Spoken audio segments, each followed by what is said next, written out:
Bonjour à tous, bienvenue à un nouvel épisode de Jason Météo, édition du 10 mars 2022. Je me présente, André Monette, je suis météorologue à Météo Média, accompagné de Régent Ouimet. Comment vas-tu, Régent? Moi, ça va très bien. On a Oui, une... petit printemps, un petit début de printemps, donc quand même assez charmant. Là. On a de belles conditions, beau soleil. Je suis allé tourner à l'extérieur tantôt, là. C'est tout à fait agréable. Les petits oiseaux étaient déchaînés. Oui, c'est vraiment agréable là, avec le soleil dans la grande région de Montréal, là, avec du 2, 3, 4 degrés. Aujourd'hui, bon épisode. Ça va être très intéressant, Régent. On a une belle tempête côtière là, qui est en train ben, pas de se former tout de suite, là, ça va être plus être demain. Là. On va vous parler en tout cas de la tempête là, du week-end euh, qui va frapper une bonne partie du Québec. C'est pas tout le Québec qui va être touché également, donc on va décortiquer ça ensemble. Puis ensuite, on va regarder un peu qu'est-ce qui s'en vient là, pour la semaine prochaine. Est-ce qu'on va encore vivre des conditions hivernales ou plus printanières? Ben, on vous rappelle, là, on est en direct avec vous là, pour les 30 prochaines minutes. Questions, commentaires par rapport à la tempête. C'est une tempête complexe, là, qui n'est pas encore formée. Il y a encore beaucoup d'incertitudes avec les modèles. On va faire le tour. Régent, premier tableau là, qu'on pourrait montrer là, par rapport à la tempête, c'est un peu un résumé. Là. Donc, on voit là, les quantités là, jusqu'à 40 cm avec des rafales de plus de 100 km/h. On a titré hier là, sur nos plateformes la plus grosse tempête de l'année. Peut-être, Régent, expliquer pourquoi on a mentionné ça. Là. En fait, c'est en termes d'intensité, donc on regardait l'évolution du système qui est censé se creuser très rapidement pour atteindre des valeurs de pression quand même très, très basses, le digne des ouragans, d'un ouragan majeur. Alors, quand ça se développe comme ça de façon intempestive, il y a des conséquences au niveau de l'intensité des vents, aussi au niveau des quantités de précipitations. Donc, tout ça mis ensemble. Mais c'était essentiellement là, sur l'aspect technique de la chose, le creusage et la profondeur de la dépression qui, à mon sens, devrait être à peu près dans ce qu'on a vu de pire. J'ai identifié quand même quelque chose dans l'Atlantique Nord. On lui a même donné un nom. C'était le 6 février. Certains vont se rappeler, on a eu une petite tempête là, au Québec le jour de la marmotte. Quelques jours plus tard, ça a dégénéré dans l'Atlantique. Alors, on avait une pression centrale sur les cartes que j'ai de 930 millibars.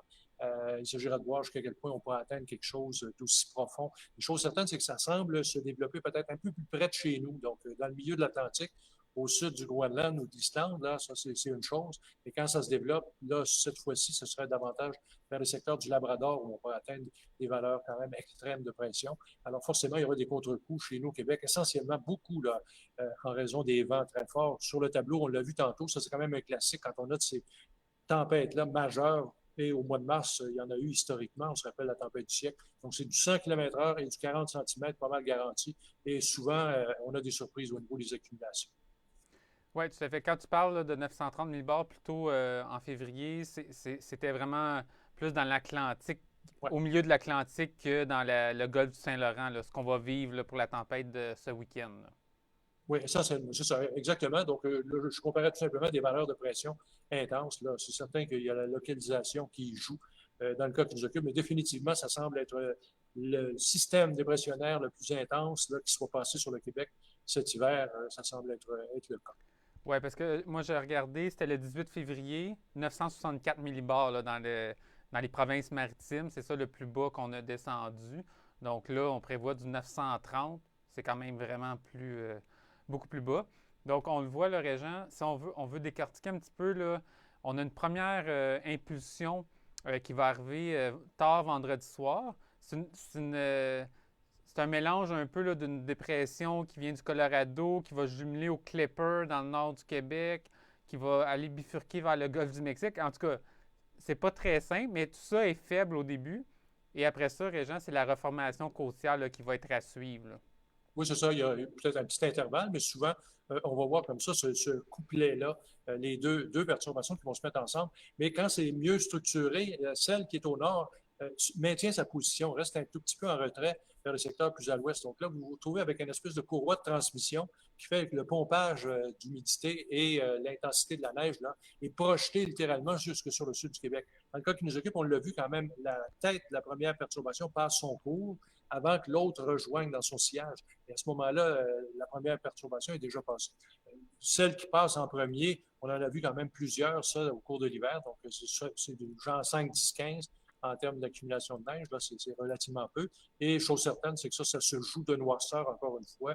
On en a eu le secret à quelques reprises. Donc, dans la nuit de vendredi à samedi, on aura donc cette épaisseur-là au sol.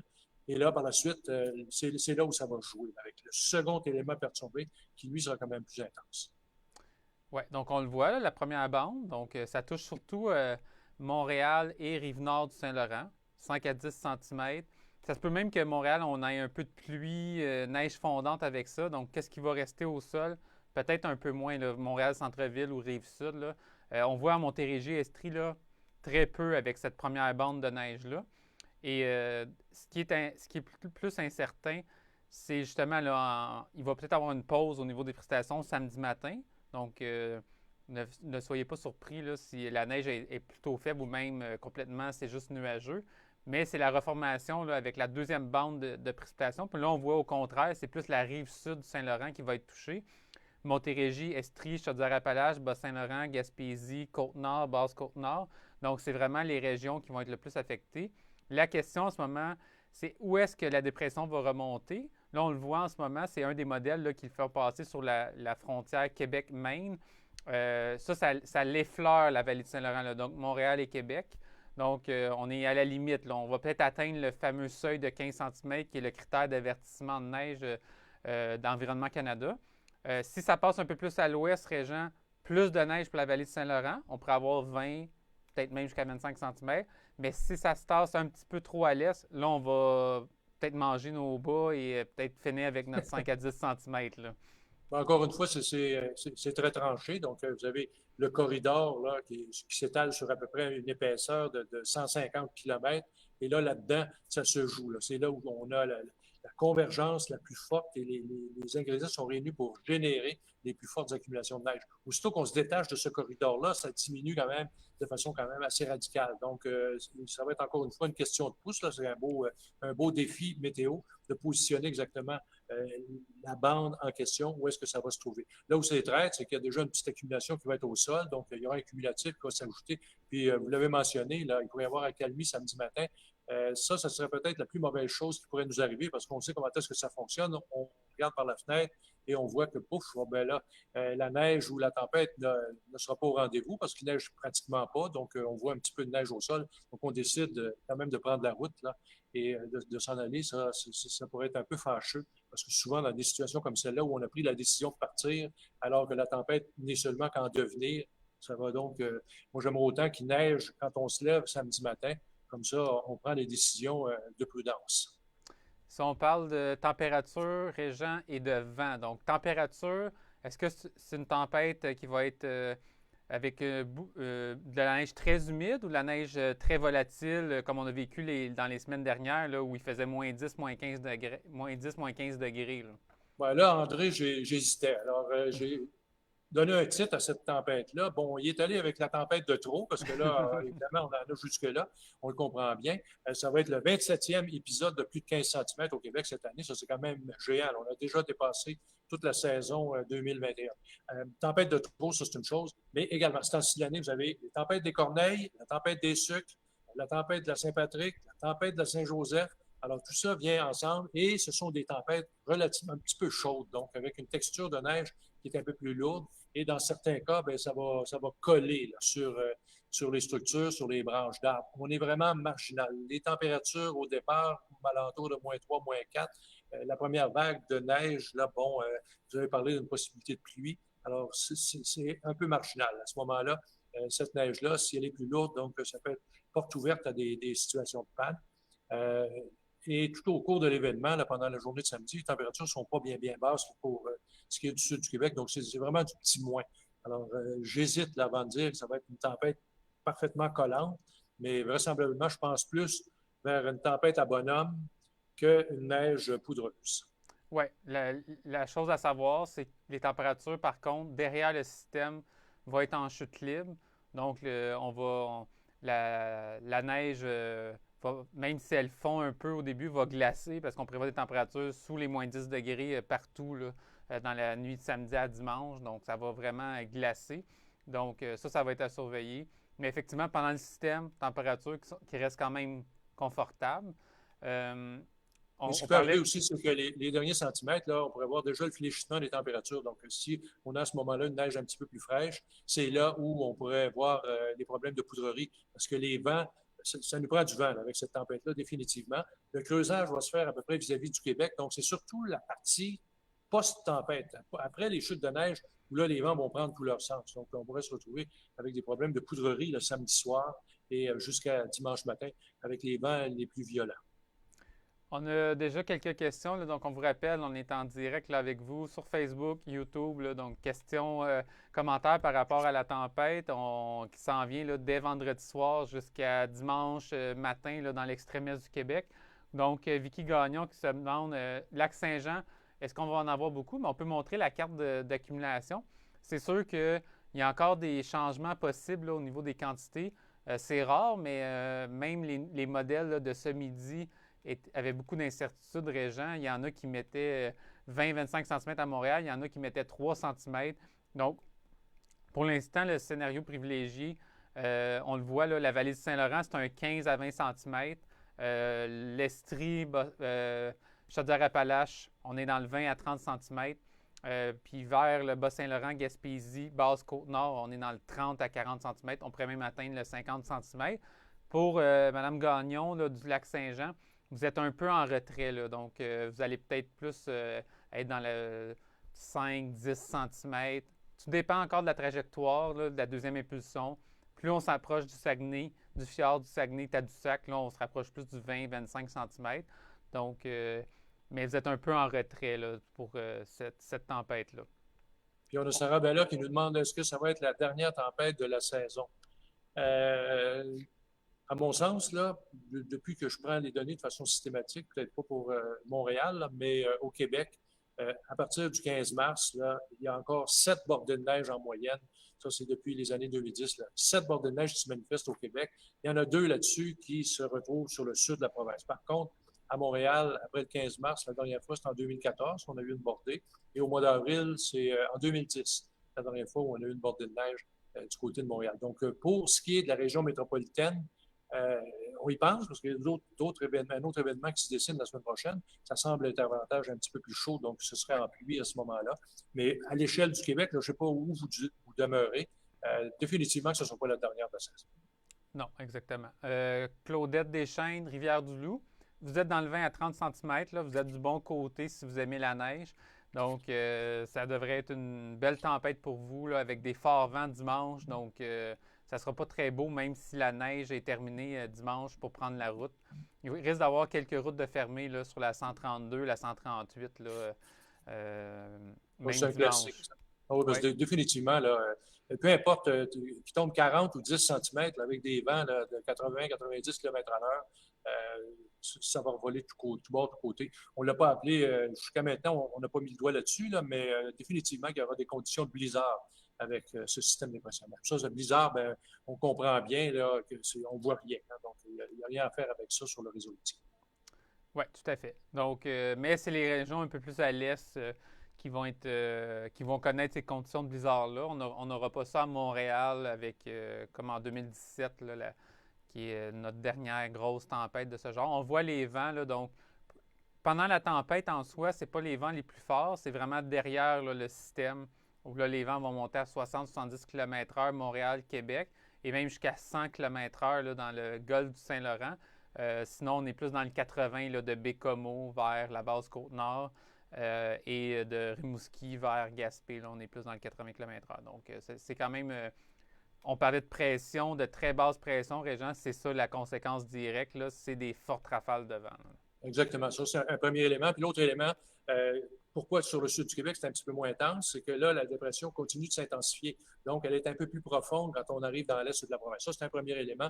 Mais quand vous avez comme ça un creusage rapide, il y a un effet de variation de pression là, qui rentre en ligne de compte. Donc, non seulement la pression basse, le contraste de pression est une chose, mais ces variations rapides de pression-là agissent un peu comme un catalyseur, un accélérateur, et ça fait en sorte que les vents prennent davantage de puissance dans une situation comme celle-là. Tout à fait. On a Sylvain Bergeron. Est-ce que l'Estrie pourrait atteindre 40 cm? L'Estrie, c'est une grosse région administrative. Donc, si vous êtes vers Quaticook, Lac-Mégantic, C'est très possible. Si vous êtes dans la région ouest de l'Estrie, donc à partir de Granby, peut-être pas. Là. Donc, en terrain montagneux, le 40 cm est très possible. Plus on se rapproche de la frontière avec le Maine aussi.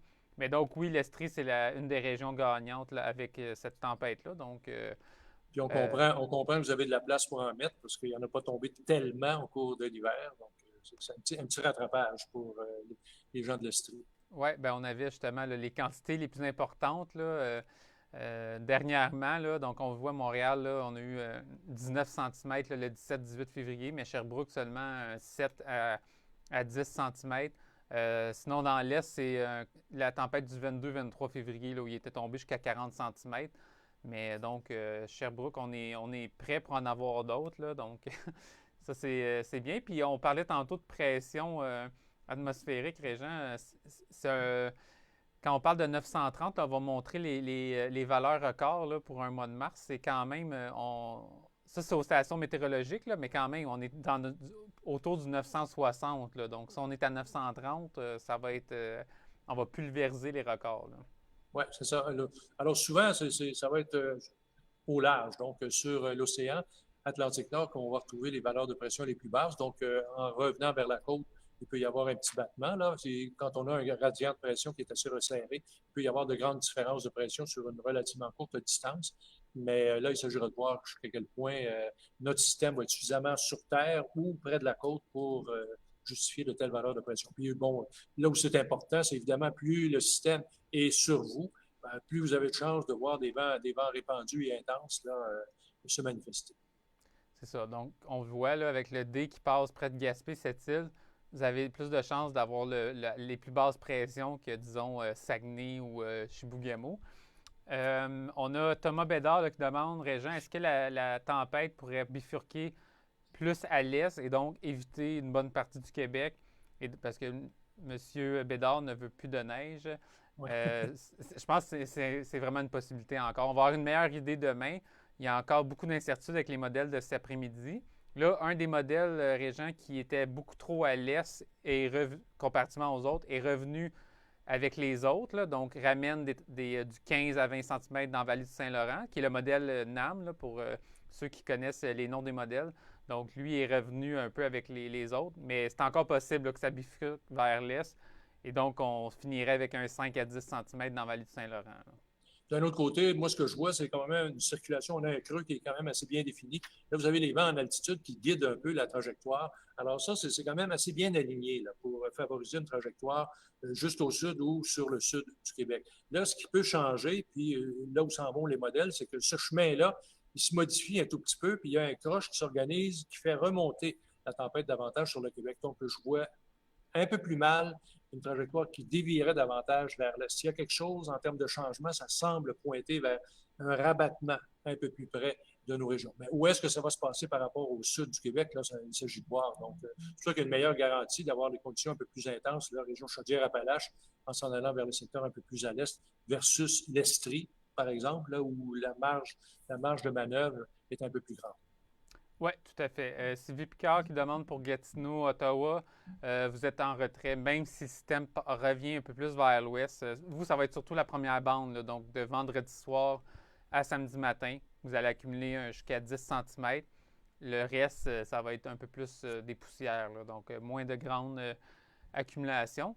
On parlait, Régent, là, tantôt, des tempêtes possibles encore au mois de mars, mais il y a comme des tempêtes mémorables là, qui sont arrivées autour de la mi-mars, là, dont le 4 mars 1971, qui est la date de ma fête, mais 15 ans plus tôt. Et sinon, 14-15 mars 2017, avec plus de 70 cm là, en Montérégie. Est-ce que notre maximum de précipitation là, pourrait atteindre? Là? Est-ce qu'on pourrait être dans le top 3 ou on va devoir se contenter du top 5 là, avec cette tempête-là? Mais quand même, 13-14 mars, hein, c'est quand même un beau chiffre. Ça, c'est vraiment une tempête majeure qui était sortie aussi du sud des États-Unis, en fait, de Cuba jusqu'au Québec. Je pense qu'il y avait eu 150 personnes qui avaient perdu la vie. C'était vraiment une tempête majeure. Sauf qu'à l'époque, c'est arrivé de nuit. Vous voyez, pour Montréal, 42 cm. Mais ça, c'est épique. Là. Dans les livres de météo aux États-Unis, là, je veux dire, c'est une tempête qui était mémorable. Alors, il faut faire attention. Là, les quantités de neige, c'est une chose. Là, on a mis les totaux les plus forts souvent, ça va se retrouver dans des secteurs où vous avez un soulèvement particulier à cause des montagnes ou de l'orographie. Donc, 40 cm, je veux bien, mais il y a les vents là-dedans. Puis dans la tempête de 71, je l'ai un peu plus documenté, 71 et 2017, on a exactement là, le même genre de creusage de dépression. Quand on parle d'une bombe, là, ça se creuse très rapidement. Alors, des dizaines et des dizaines de millimètres sur une période relativement courte pour permettre à ces tempêtes-là de se développer. Et à chaque fois, on parle évidemment dans ces cas-là là, de tempêtes qui se sont développées aussi sur la côte est. Donc, des tempêtes côtières, là, c'est quand même des cas classiques. Oui, tout à fait. Donc, tout est là, pour avoir une méchante tempête là, du mois de mars. Là, c'est de voir quelle région qui va, jusqu'à où dans la vallée du Saint-Laurent on va être affecté, ou ça va être plus une tempête qui va frapper davantage l'est de la province. C'est pas mal notre certitude en ce moment, là, au niveau si on regarde la carte là, d'accumulation, là, donc vraiment le corridor là, à l'est de Québec. Euh, donc, c'est vraiment les régions qu'on est assez assuré des quantités que vous voyez. Estrie, ça va quand même bien. Là, le 20 cm devrait être atteint assez facilement. C'est vraiment plus Montréal, Trois-Rivières, Québec et Saguenay là, qu'il y a encore de l'incertitude, mais on va vous mettre à jour ça dès ce soir et aussi demain matin avec les nouveaux modèles de cette nuit là, qui devraient aider à la prévision. Chose certaine, c'est que là, cette fois-ci, contrairement à la tempête du siècle, à la tempête de 2017, il y a un déphasage. Donc, entre les précipitations de neige un peu plus intenses et les grands vents qui vont venir après et non pas pendant. Donc, pour ce qui est du sud du Québec, la région de Montréal, c'est certain que ça va tomber fort. Il y aura du vent, oui, je veux bien, mais rien de démentiel comme on l'a vu déjà historiquement. Donc, les conditions de blizzard apparaissent assez peu vraisemblables pour le sud du Québec. Par contre, comme on l'a dit tantôt, là, sur les secteurs Montmagny en s'en allant vers les régions plus à l'est, avec le creusage qui s'amplifie au cours de la journée de samedi, là, chez vous, ça risque d'être un peu plus, ça va être pas mal plus costaud. On a Richard Chevary qui demande est-ce qu'il va y avoir du grésil qui pourrait fausser les données, diminuer les quantités de neige. C'est pas une histoire de grésil vraiment. Il y a seulement peut-être la pointe de Gaspésie là, qui pourrait avoir de la pluie à une certaine partie des précipitations qui pourrait diminuer les quantités de neige. On le voit, là, la baie des Chaleurs. Mais sinon, la majorité des précipitations vont être en neige. Là. Il n'y a pas de grésil ou de pluie verglaçante là, qui pourrait faire fondre la neige. Là. C'est ça. C'est un cas assez net, là, comme je disais, tempête de fin de saison. On a une tempête sucrée un tout petit peu, avec peut-être une texture de neige un peu collante. Là. On a Martin-Grégoire, Sainte-Marie-de-Beauce.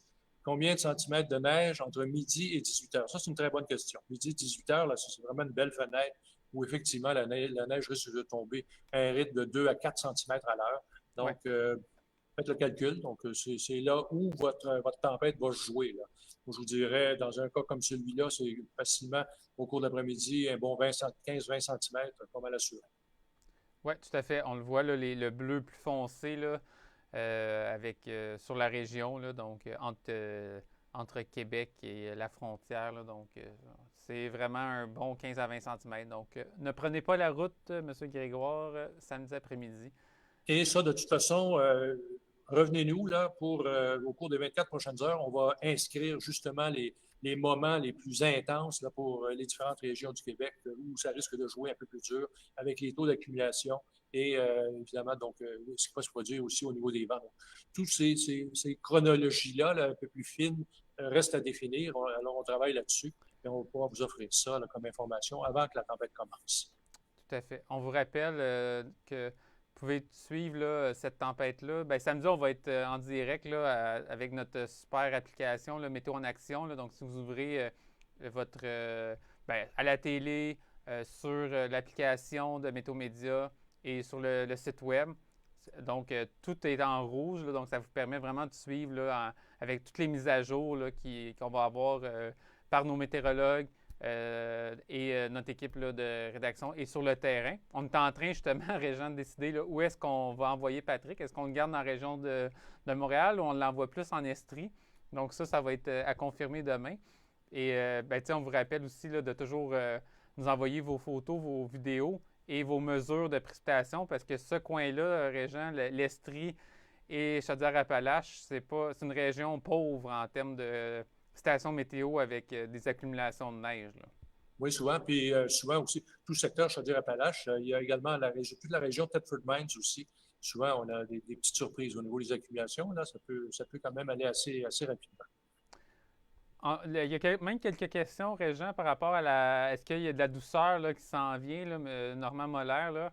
On peut peut-être finir ce jason météo-là avec qu'est-ce qui se passe après la dite tempête là, de ce week-end.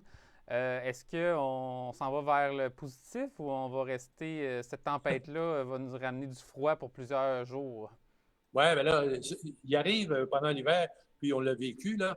Vous avez une tempête, puis là, on change de régime météo, là, on ouvre la porte du nord complètement. Dans le cas qui nous occupe, ce ne sera pas nécessairement le cas. C'est certain que dimanche, ce ne sera pas chaud du tout, là. Donc, il y aura un petit coup de froid avec du vent résiduel aussi, donc ça va être un peu désagréable, mais tout ça devrait quand même se rétablir assez bien là, pour ce qui est de la semaine prochaine. Donc, ce n'est pas le retour des grands froids durables du tout, du tout. On a donc notre printemps qui poursuit son petit bonhomme de chemin là, et on va peut-être avoir aussi à l'occasion quelques belles petites surprises. On a aussi quelqu'un qui nous demande c'est pour quand la douceur durable du côté de Montréal. On voit quand même là qu'on a tout un style passé le seuil ou de façon quasi systématique, on est en haut du point de congélation. Prochaine étape, c'est d'avoir des températures de 5 à 10 degrés de façon régulière à chaque jour. Traditionnellement, ça intervient habituellement là, aux alentours du 25 mars. On peut s'attendre à ça. Alors, il s'agira de voir jusqu'à quel point on va maintenir la même tendance là, un petit peu plus longtemps.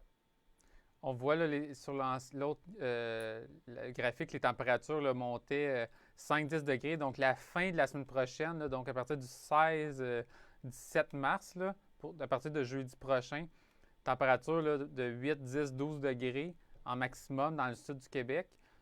Donc, ça, c'est à cause d'un flux là, qui va venir du Pacifique et qui va amener de la douceur généralisée là, d'ouest en est du continent. Et donc, ça va nous empêcher d'avoir des températures froides là, pendant un 7-10 jours. Par contre, le froid n'est pas si loin que ça. Là, donc, c'est possible là, qu'à la fin mars, les températures vont revenir peut-être un peu plus près des normales. Par contre, les normales augmentent rapidement. Là, donc, on finit le mois avec des températures normales à 8 degrés dans le sud du Québec, 6 à Québec. Donc, même si on est sous les normales, on ne parle plus de moins 10 degrés en maximum. Là. Et il faut quand même aussi noter qu'au sud de la frontière, on a quand même de la belle chaleur qui existe. Rappelez-vous, le week-end dernier, on a eu cette bouffée de fièvre. On a vu les températures pointer jusqu'à 18 degrés sur le sud du Québec, du côté de la Montérégie. Donc, on peut avoir des belles surprises, là, de la chaleur qui pointerait vers le Québec. Mais définitivement, au niveau de notre ami, le vortex polaire, là, il n'a pas complètement dit son dernier mot. Quand je regardais sur les tendances, par contre, là, ce qui semble se dessiner, c'est qu'il y aurait une scission. Donc, le vortex polaire serait brisé en deux et la partie la plus intense se retrouverait du côté de l'Eurasie. Donc, de l'autre côté du pôle versus au Québec. Il y en a quand même un détachement là, qui va osciller sur les régions du nord du Canada. Mais là, il s'agira de voir jusqu'à quel point que ça va venir vers le Québec. Ce n'est pas aussi bien organisé, aussi intense, parce qu'on avait là, vraiment une circulation qui passait à travers le pôle pendant plusieurs semaines au cœur de l'hiver. Donc, c'est ce qui nous a donné quand même cet hiver particulièrement rigoureux au niveau des températures. Alors, ce serait moins le cas cette fois-ci. Donc, on se trouve entre deux régimes. Puis la tempête qui passe en fin de semaine, bien, justement, est un peu tributaire de ce contraste de masse d'air, là, la saison qui continue de se chercher. Ben c'est bien parfait. Régent, merci d'avoir été avec nous. Sylvain Bergeron invite Patrick à Sherbrooke en une petite invitation personnelle. On va lui offrir la possibilité. Donc, je remets là, les quantités de précipitations là, donc, prévues jusqu'à dimanche matin. On vous rappelle, c'est préliminaire. Il y a encore d'incertitudes au niveau des modèles, surtout dans la vallée du Saint-Laurent. Donc, revenez-nous plus tard ce soir et demain matin, surtout pour avoir les nouvelles quantités de précipitations. Si vous voulez avoir pour votre ville précisément, toujours bon d'aller voir sur l'application, rentrer la localisation de où vous êtes et vous allez avoir exactement la prévision à 1 km près, là, ce qui est très bien parce qu'il peut y avoir beaucoup de différences entre une région. Là, la Montérégie, par exemple, là, il y a Vaudreuil-Soulanges, mais ça s'en va jusqu'à Granby. Là, il n'y aura pas les mêmes quantités de précipitations. Là, donc, avec ça, ça vous donne une meilleure idée là, de qu'est-ce qui s'attend au lieu d'une carte très générale comme ça là, qui fait le tour de tout du Québec. Là. Donc, ben, merci Régent. On va pouvoir continuer à parler de la tempête dans les prochains jours. Sinon, on vous remercie d'avoir été là et on vous rappelle, on est tous les jeudis vers 15h30, 16h en direct sur Facebook et YouTube pour parler de l'actualité météo. Merci.